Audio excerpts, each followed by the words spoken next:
That's Fran. Yeah, hi, Fran. This is Linda, the manager. Denise? Yeah. I've got a little girl here with a tall gentleman, and she looks so much like that Shasta. Okay. Are they still in the building? Yeah, they're at table 20. It's awful close, but I don't think... And can you describe the male to me? He is probably, how tall is he? Oh, boy. Boy, probably 6 down. Probably 6 around 6 foot. 6, I'd say 6'3". Okay. Really slim. Okay. Dark hair? Yeah, curly. The hat on. And, I'm sorry, table 20? Uh-huh. Okay. It's all the way in the back of the book. All right. You know, and we're not sure. You know,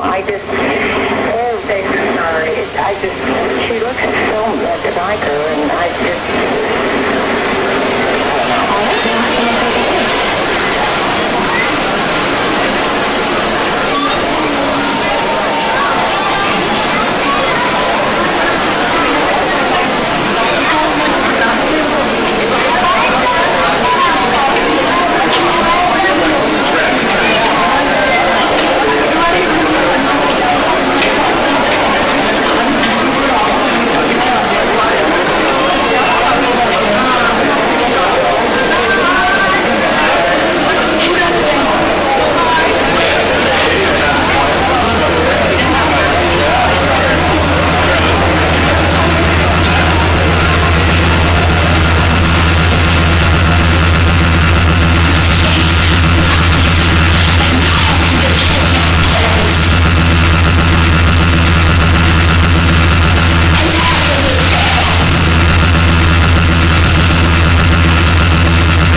Duncan is a registered sex offender with a lengthy criminal past. We know he has a history as far back as 1980 of rape in Pierce County, Washington.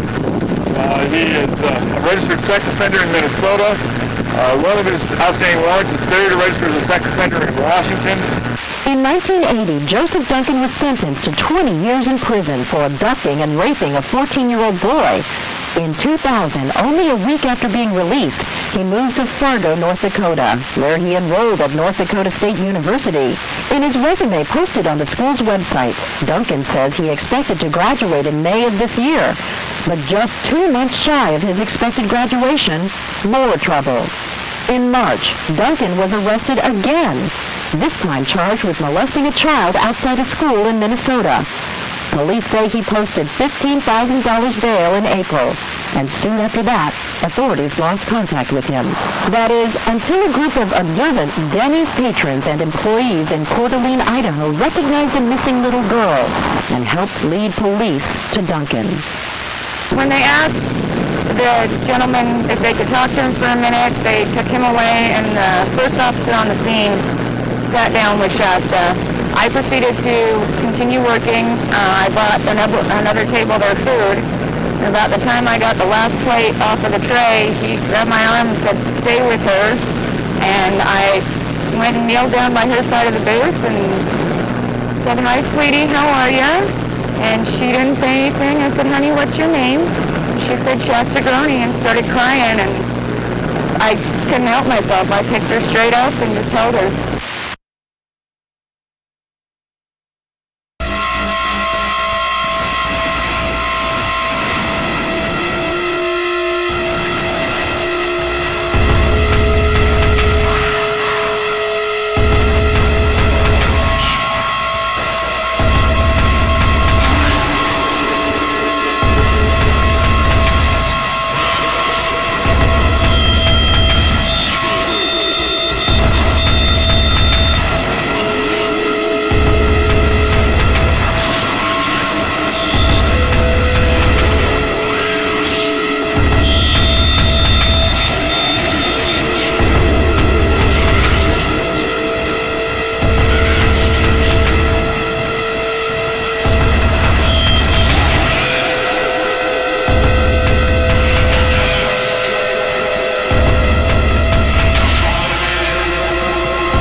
Duncan had a history, a violent history, filled with sexual deviancy. Detective Ed Troyer is with the Sheriff's Office in Tacoma. When we heard his name was associated with this situation and we looked at his background, we weren't surprised. We weren't surprised. It's a heinous crime, but he'd already committed heinous crimes, and pretty much everybody in the system stated he was going to do it again. According to police records, when Duncan was just 15 years old, he led police on a high-speed chase, ramming into a police car. At 16, he broke into a house, stole 4 guns, and then beat, burned, and raped a 14-year-old boy at gunpoint. He did a lot of things on top of just the rape. And this type of activity that goes along with this makes us somebody without a conscience, somebody that's very dangerous and basically sociopathic. As part of a plea agreement, other charges were dropped, and Duncan pled guilty to rape in the first degree. The 16-year-old was given a suspended sentence when he agreed to enter a sex offender program at the Western States Psychiatric Hospital. Back in Washington State, Duncan made a number of shocking confessions. He claimed to have committed at least 13 rapes, sometimes binding his victims. He later recanted those stories, saying he'd made them up, but his doctors were worried. They said Duncan refused to change his sexually deviant behavior, so they sent him back to jail, where he refused treatment. And then, after 14 years behind bars, they paroled him and put him back on the street. He was just a dangerous boy who received no treatment, didn't play along with the program, waited his years out, and was released as a dangerous man.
"5 days before the Idaho murders, Duncan wrote in his weblog, May 11, all those years I dreamed of getting out and getting even. I got out and I got even, but did not get caught. So I got even again and again did not get caught. So I got even twice, actually more. I'm the only one who knows. So now what? Could there be other victims?" In 1996, investigators say Duncan admits to kidnapping and killing 2 young girls as an act of revenge for his prison term, but he still has not been charged in the case. In the spring of 1997, police say Duncan stole his girlfriend's car and drove to Southern California. We now know Duncan kidnapped and killed a 10-year-old boy while there. Anthony Martinez's body was dumped in a desert canyon, bludgeoned with a rock. Friday, April 4th in 1997, about 5 p.m. in the afternoon, Anthony Martinez and his younger brother and 3 of his friends were playing in the backyard here. Anthony lived back here in the apartment complex back here. And they were playing, doing what the kids do, and they were suddenly approached by a man walking this way. The man was going back and forth like he was looking for something, kind of caught the attention of the kids. They were actually next door with the neighbor. They were actually inside of a gated yard. And the man, from what we've been told, approached the fence.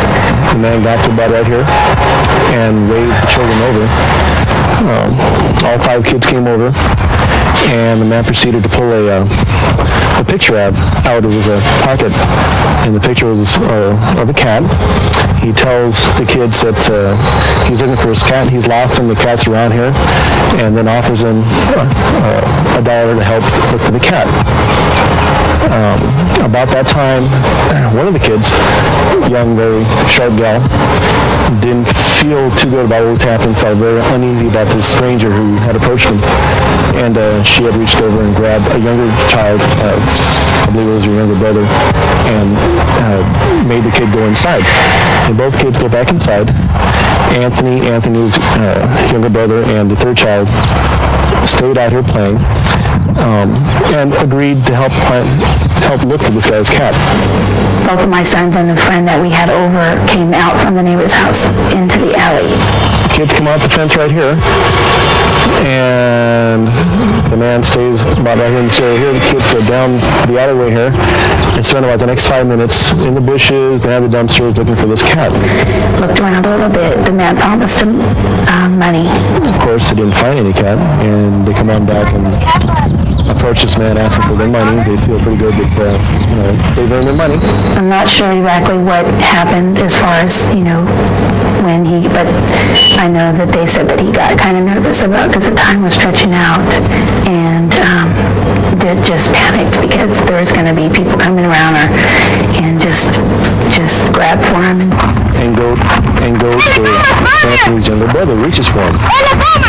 It appears that Anthony's younger brother got the jump on him, saw that something wrong was about to happen, and jumped back. The guy was able to grab a hold of the kid's shoe and actually pulling the shoe off. he ended up getting his shoe off. I don't know what the whole situation of how exactly, but I know that he went for my younger son first.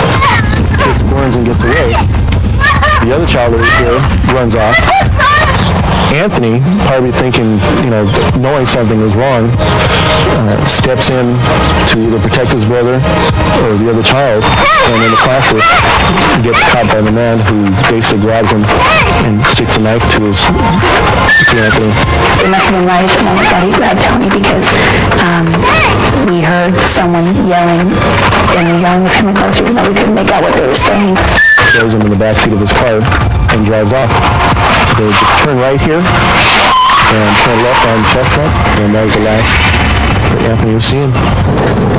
Duncan lured Anthony Martinez into his car, offering the little boy $1 for help finding his lost cat. Instead, Anthony ended up in the desert, bound with duct tape, raped, and murdered.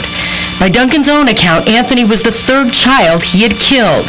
He would kill 2 more kids and 2 adults before being arrested in Coeur d'Alene in 2005.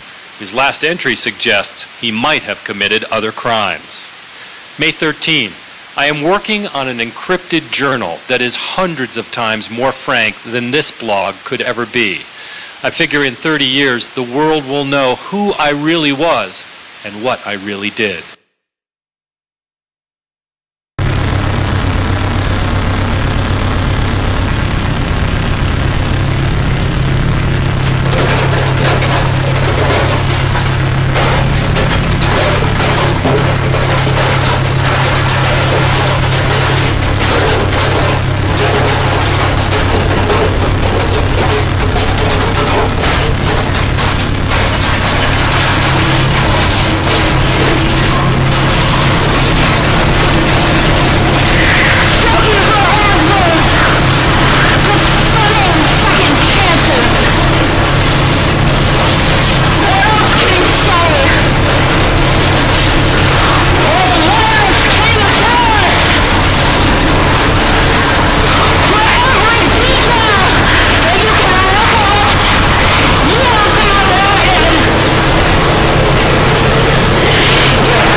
She had actually come into the room and woke us up and said that there's a man here that doesn't want us to be here. And when I had went into the living room, I had seen Joseph Duncan. He was very protected and in all black. My stepdad, Mark, we don't have money. Because Mark had raised his voice, he had said, you know, don't raise your voice or I'm going to shoot you in the head. That scared me a lot. I remember hearing my mom, like she went to go yell, but didn't have the time to. And then I heard my stepdad, Mark, we were hearing bangs, and then he was screaming and yelling. At that point, I had started crying. I had just gotten really scared. His head was just covered in blood and just dripping down the front of him. And then we saw Joseph Duncan come out the back door and attack him. He was sitting on the picnic table, and he was just, you know, sitting up, and then he just laid down. When we were going to the bathroom, he watched us, and that made me really uncomfortable, because at that point I knew that his intentions were just evil. He got really mad, started throwing things. He took more of his anger out on Dylan and was really mean to him. I felt like I was gonna have to fight for my life. He grabbed the hammer, he said, see this hammer? And we said, yeah, and he was like, this is the hammer that I murdered your mom and your stepdad and your brother with. And he was like, they're not alive and you're never gonna see them again. I said, I promise that we're gonna make it out alive. So that was my way of comforting my brother, just letting him know that like we would never stop fighting. He had a sawed-off shotgun, and he had taken that and he had shot a hole in the tree, and he had told us that this is what's gonna happen to you guys if you don't start listening to me. It felt like forever, you know, waking up every day not knowing if you're gonna be alive the next. Did Duncan ever threaten to kill you? He did on several occasions. If we didn't, you know, do what he said, he just went ballistic pretty much. He put us into the red Jeep and he proceeded to do nasty, horrible things to us. If me and Dylan ever seemed more interested in each other and what each other was doing, and we weren't showing interest in him, he would get very upset. He took more of his anger out on Dylan and was really mean to him and just beat him up and, you know, just stuff like that. And so I think after a certain amount of time, Dylan had started to lose hope that it was going to turn out good for him. So I kind of, instead of taking like the little sister role and having him comfort me, I kind of took that over and just ensured him all the time that he was strong and that we'd make it through it. I would ask Joseph Duncan questions about his life, would ask him about his family, and, you know, ask questions like, you know, could I meet them one day? And he did start to be more nice to us. Like, there was a couple of times where he was like, I'm going to take you home. And so for me, that was like a good, dear Dad, I miss you very much. And me and Dylan know what happened to Mom, Mark, and Slade, and we both feel very sorry for them. And we both miss you and Jesse and Vance, and we might see you guys again. But I think that that was like another way to confuse us, because he just wanted us to believe that there was a chance that we would live or that we'd get out safe. This is what the old mining cabin looked like in October 2005, 3 months after Duncan made his torturous video here of 9-year-old Dylan. We learned today just how much torture actually took place. Jurors in this case saw 3 videos shot inside this cabin, 2 showing Duncan sexually abusing Dylan. Then a third, decidedly more graphic. Before anything takes place, Duncan says, God, this child, this boy, does not deserve to die. Then Duncan hangs Dylan from a beam in the center of the cabin for his own sexual gratification. Several minutes later, Duncan brings Dylan down, the young boy, barely alive. Duncan shouts, listen, boy, I just saved you. I saved your soul, okay? Dylan, in obvious pain, cries and prays, while Duncan sings and continues to rant. He says, God, what is going on here? I don't understand. I'm getting sick of your games. To Dylan, he says, the devil is here, boy. The devil is a lot like a god. The devil knows everything. The devil sees everything. The devil likes to watch children suffer and cry. Finally, Duncan tells Dylan he's going to take him to the hospital. He tells him his dad will be there when he wakes up. The tape ends with Duncan carrying Dylan out of the cabin. All of a sudden I just heard this loud bang. I was just frozen. Like, I didn't know what to do, and Joseph Duncan walked up to him with the gun, and he was like, no, please don't. I couldn't even say anything. Like, I couldn't scream. I just didn't even know what to do. And so he came up to me, and Joseph Duncan was crying. He said it was an accident. He didn't mean to. I didn't know what the first shot was, but I knew that the second time was on purpose. He said that he did it so that Dylan wouldn't have to feel pain. So I was just confused, and I remember, like, I think for about a week I just didn't talk. I couldn't talk. I couldn't say anything. I was just frozen. He was like, how do you want to die? And he was like, just like, you have the choice to be strangled, or you have the choice to be shot like your brother, and that one's gonna be quicker. Like, you won't feel pain. I felt like if I had chose the strangulation, that I might have a chance to talk him out of what he was doing. And so he laid me on the ground and put a rope around my neck, and he just pulled it super, super tight. And I remember everything like going, it was like going white, kind of like black and white, and I just couldn't really see anything anymore. But I had worked up enough breath to say, please don't, Jet. I noticed that when I would use that name with him, it would like soften a little bit, like it would soften him. And he's like, what did you say? And he had let go, and everything was starting to come back, and I was just really dizzy. I said, please don't, Jet, and he started crying, and he was like, I can't do this.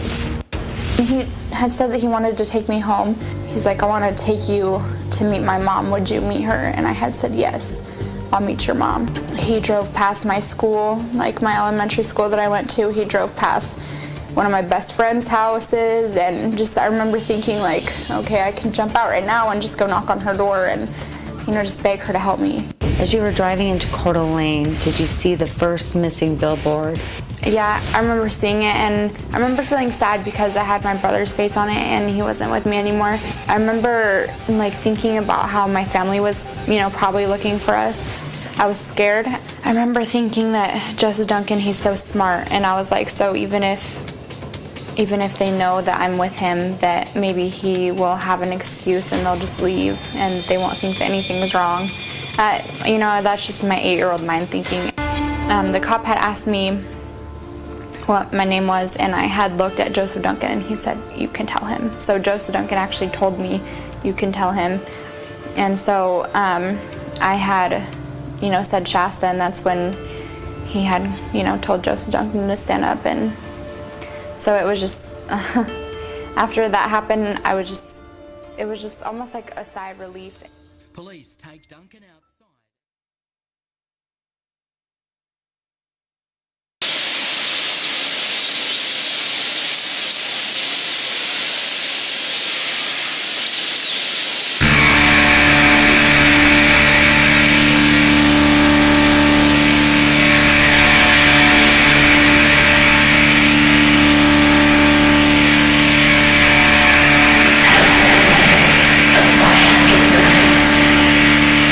I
remember just everything that happened with Joseph Duncan. I remember all that stuff because honestly, I don't think that however many years passed by, that's something that anybody could forget. It made me feel kind of bad inside because I felt like people were remembering me for what I had gone through, and I know that that's kind of inevitable, but I felt like they were trying to make us relive what happened to us as a family. Wherever I went, it was just, oh my God, it's Chastity Bunny. And it's just kind of like, I'm a normal girl. Treat me like I'm a normal. Years and years, I kept feeling like what happened was my fault, like I could have done something to change what happened. As a kid, I felt really ashamed for what I had went through. You know, I had my innocence taken from me. I felt really ashamed about that, and for that, I didn't feel like I was a normal 8-year-old little girl, and I hated that. I hated it so much. I wanted to be everybody else but myself. When I was about 12, that's when I got drunk for my first time. Started smoking marijuana. Maybe 12, I was hanging out with 17-year-olds, and just I felt a lot better being with those people because I felt like those people didn't see me as that little girl. It was just kind of like, oh, Shasta, she'll get high with us, or she'll party with us, and that felt good to me in a sense for a long time. And then when I was 14, that was the first time that I had ever done methamphetamine, and that completely changed my life.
He's the person that took away my family and took away my innocence and everything, but I don't ever really think about him.